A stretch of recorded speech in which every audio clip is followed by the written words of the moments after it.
Rated PG, patnubay at gabay ng magulang ay kailangan sa mga batang manonood. Umuwi ako dahil naaawa ako sa takbo ng buhay ng anak mo. So I want you to know na kailangan ka ng mag-ina mo in these tough times. Ano ba talaga ginagawa ni Giselle dito? Gusto kasing maging image model ni Pauline si Giselle. Alam mo, akala ko hindi na tayo magkikita. Ako din, Calvin. Sobrang namiss kita. It's really nice to see you again. Sumasawa na talaga ako sa pagpapanggap na anak ni Mommy at Daddy. At paano kung malaman nila yung totoo? Hindi ko hahayaan mangyari yun. Hayop talaga yung Paulina na yan. Kailangan natin makausap si Naomi. Kailangan malaman natin ang katotohanan. Hindi totoong binibintang mo sa akin. Mabuti pa papuntahin na natin dito si Atty. Topacio. Si Atty. Topacio at si Paulina ay magkaibigan. Kaya nga hanggang ngayon, kinukumbinsi ko pa rin si Naomi na iurong na lang yung kaso kay Natalia. Kahit nagsarado yung restaurant ko, ako hindi nang hinayang. Dahil pakiramdam ko, maligaya ako. Kahit na pare, nangihinayang pa rin ako eh. Ba't di mo kaya kausapin si Paulina? Ibabalik ko tong restaurant mo kung iiwan mo si Natalia. Mahal kong restaurant nito, Paulina. Alam mo yan. Pero kahit yung kaya ko isakripisyo. Alang-alas sa pagmamahal ko kay Natalia. Boss, nasundan ko na si Claudia Herrera. I-text mo sa akin na address. Nasa bayahin na ako, papunta na ako dyan. To hell with that restraining order.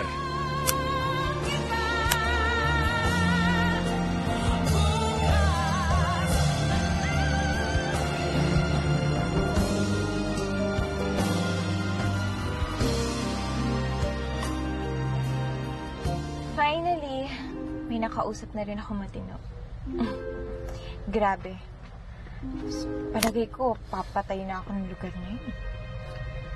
Don't be so melodramatic. Don't be a jerk. Ngayon na nga lang tayo nagkita ulit. Tapos ganyan ka pa? Teka, may iba ka na, no? Ngayon na nga lang tayo nagkita. Bubungangaan mo pa ako. Ako na nga pumunta dito. Pwede ba? Magsalita ka na malumanay. And can you please be nicer?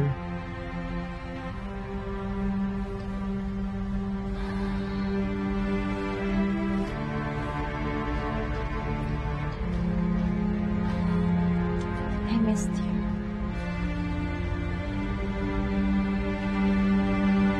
I missed you too. Talaga? Yeah. Tara. Punta na tayo sa place niya. Hindi pwede eh. Kasi ayaw ni Mama nagpapapunta ng ibang tao dun sa place namin. Isa pa, ayaw niya rin may makaalam kung saan kami nakatira eh. Ang sabi ko nga sa kanya ngayon, magpapahangin lang ako. I traveled all the way here. Tapos hindi mo ako papapuntahin sa inyo?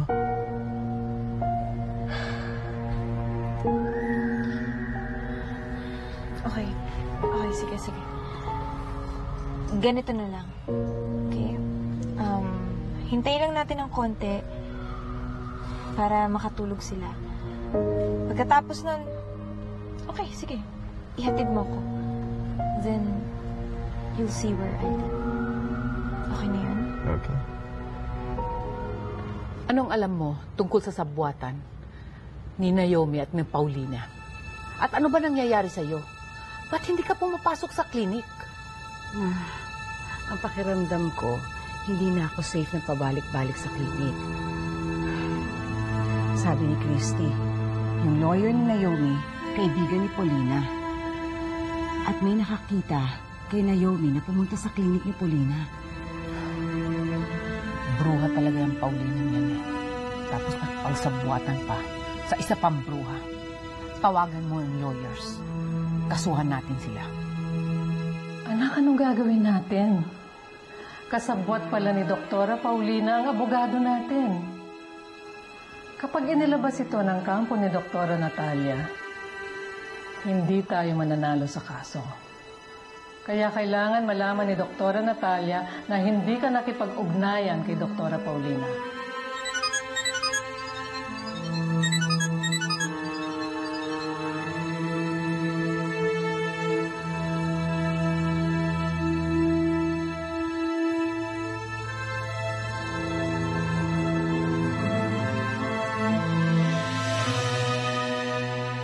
Nay, nagtataka naman ako. Paano nalaman ni Natalia na nakipag-ugnayan ako kay Paulina? Si Nico? Good evening, ho. Ano ginagawa mo dito?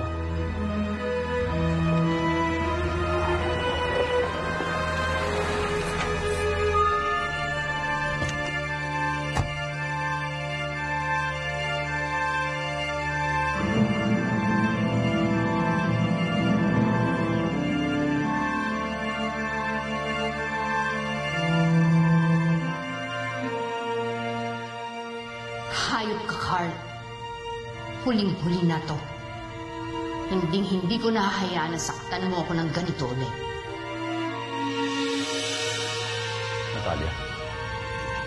Jojo? Paano mo nalaman ang lugar na to? Mama, Natalia, please let me explain. Sana mapatawad niyo kung nagawa ko man yun. Yun ay dahil sa sobrang pagmamahal ko sa iyo, Natalia. Patawarin niyo ako. Naomi, totoo ba yung narinig ko na iniisip ni Natalia na nakipagsabatan ko dun sa kalaban niya si Doktora Paulina? Nico, magsabi ka ng totoo. Ikaw ba nagsabi sa pinsan mong si Natalia? Ano ko sasabihin yun? Ano yung sabihin? Magsabi ka ng totoo. Alam mo ang ibig ko sabihin. Hindi ka pwede dito. May TRO ka pa. Kasal kami, Mama. Natalia, asawa kita. Pagkatapos na you threatened to kill her? Ano na naman ang iniisip mo? At nakatulala ka dyan. Nag-text sa akin si Stefano. Sinabi na niya kung saan nandun si Natalia at si Carlo. O, ano pang ginagawa natin? Ba't hindi pa tayo pumunta doon? Tara na! Para ano? Para ipagtabuyan ako ni Carl? Para makita ni Natalia kung paano ako magmakaawa sa asawa ko? Naomi, hindi ko gagawin yun. Kaya ako nandito sa inyo dahil gusto kong tumulong. Yun ang intensyon ko dahil mahal kita. Inaamin ko ang pagkakamali ko. Natalia, please. I'm begging you. Sumama ka na sa akin. Paano ako sasama sa'yo, Giorgio? I don't feel safe with you anymore. Nga. Hindi ka naman inaapoy ng lagnat. So, anyari? Bakit parang may bandilang puti ng gumawagiway dyan sa ulo mo? Kahit na hindi ako sumusungko. Kaisip lang ako ng paraan. Mas magandang paraan para lumaban sa gera.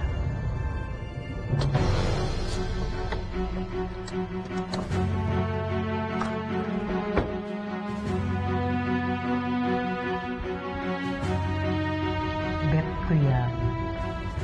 So kailan at saan tayo aatake?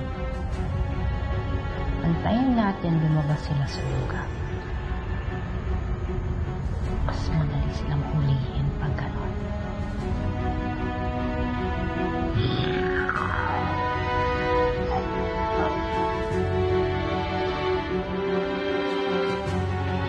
Sumama ka na sa akin. One more step and I'll shoot you between your eyes.